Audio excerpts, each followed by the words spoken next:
कमळाचा विषय गेला ना, आता काँग्रेसवाल्या पंजाला आयुष्यभर मारला, आता कमळाला मारूया. पण भगिनींनो, राजकारणात डोळसपणे आम्ही विचार केला पाहिजे. प्रामुख्यानं महिलांचं राजकारण आहे. तुम्हाला सांगते, अगदी जवळून राजकारण शिकलं पाहिजे महिलांनी. प्रत्येक महिला राजकारण करू शकत नाही, परंतु राजकारण शिकलं पाहिजे महिलांनी.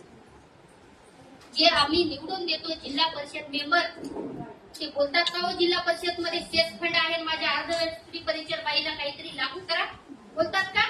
जे आम्ही आमदार निवडून देतो, आता आम्हाला जर किमान वेतन द्यायचं तर कोणाच्या हातात आहे?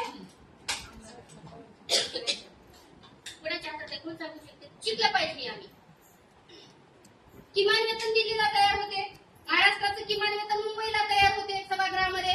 जर महाराष्ट्रातले सगळे आमदार म्हणाले की या बायांना किमान वेतन जे काही महाराष्ट्राचं आहे ते तयार करा, होतं का नाही आमचं तयार? जो काही दिल्लीला किमान वेतन आहे ते तयार करा. सगळ्या खासदारांनी म्हणाले, जे काय आहेत खासदार आपल्या विभागाचे, म्हणतात का हे?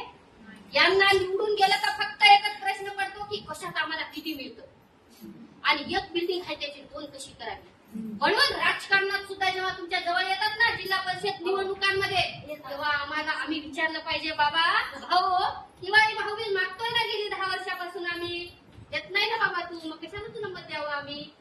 हुशार होईल का नाही? त्याच्या डोक्यात राहील का नाही तुमचा बोललेला प्रश्न?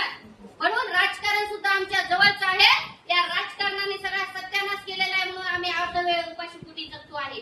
आमच्या अंगातलं जर रक्त चेक केलं बायाच्या तर 50%च्या वर रक्त मिळत नाही. तुम्हाला सांगते, रक्त नाहीये तुमच्या अंगामध्ये. कोण गिळलं आपलं रक्त? सरकारने गिळलेलं आहे. कारण सकाळी डब्यात पीठ राहते, संध्याकाळी भाकर कशाची करायची ही आम्हाला काळजी राहते. गॅस संपला तर ब्लॉक मध्ये काल मी विचारलं गॅस कितीला आहे, तर 2500 रुपयाला गॅस आहे. विचार करा, 1 किलो साखर आणली तर 4 दिवस जात नाही, मिळत नाही. मग कशात आहे हो? कोण केला सत्यानाश? या देशाचा सत्यानाश या सरकारने केला, भाजपवाल्यांनी. त्यांना धडा शिकवण्याचं काम आम्ही केलं पाहिजे येत्या काळामध्ये.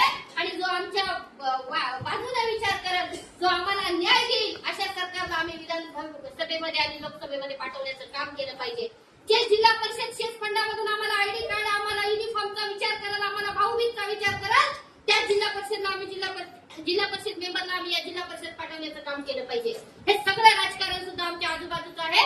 म्हणून या सगळ्या राजकारणाला घेऊन, या सगळ्या प्रश्नांना घेऊन आपल्याला भिडायचं आहे.